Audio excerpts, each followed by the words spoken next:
Kim Pao, pilit pinapareveal ng totoong estado ng relasyon. Halata namang in love sa isa't isa, di ba?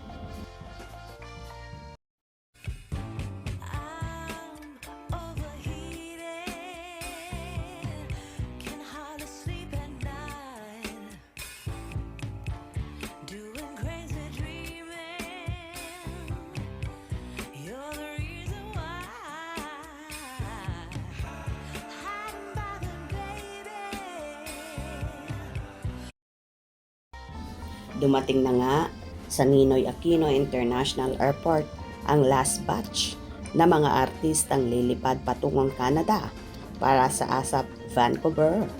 Kabilang sina Vice Ganda, Ann Curtis, Kim Chiu at Paolo Avellino. Sa mga artistang namataan sa NAIA. Excited nga raw si Kim dahil ngayon pa lang taon na ito ay 2 beses nang lumabas sa bansa ang nasabing kapamilya musical variety show. Unang August nga ay sa United Kingdom sila nag-show at ngayon namang October ay sa Vancouver. Hindi naman ito ang unang pagkakataon na nakapagtanghal sa Canada si Paolo, pero this time ay kasama naman niya si Kim. Excited na rin daw ang aktor na makapag-perform sa mga kababayan natin sa Canada. Are you excited for ASAP? Yes, oo naman. Kasi this time around, twice lumabas ng bansa. Tama. For the first time natin and we're very excited na from England after a month na dito ulit kami sa Canada naman din sa ibang marketing. And when last time I was in Canada, it was for ASAP. We're back in we're going back sa ibang parte naman. Sa ibang parte naman ng Canada for ASAP. How we came na this time?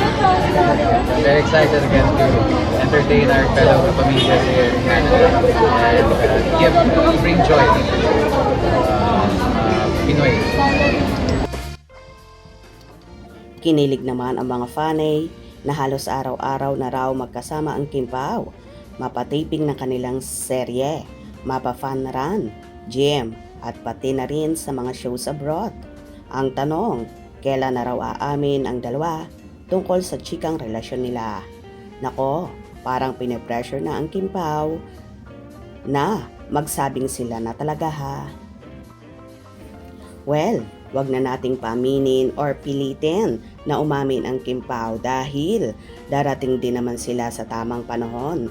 Siguro may mga inaayos lang sila at ini-enjoy lang muna nila ang kanilang kumpanyon bilang sila lang muna ang nakakaalam sa kanilang relasyon.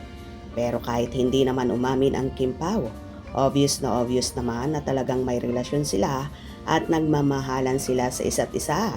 Lalo na si Paolo na todo alalay, pag-aalaga at pagkikare sa kanyang chinita princess na halos hindi na nga malapitan ng ibang boylet sa kababakod. Kaya wait na lang tayo at huwag tayong maatat dahil for sure may matinding pasabog ang Kim Pao. Kaya abang-abang tayo. Hope you enjoyed. Please subscribe for more info.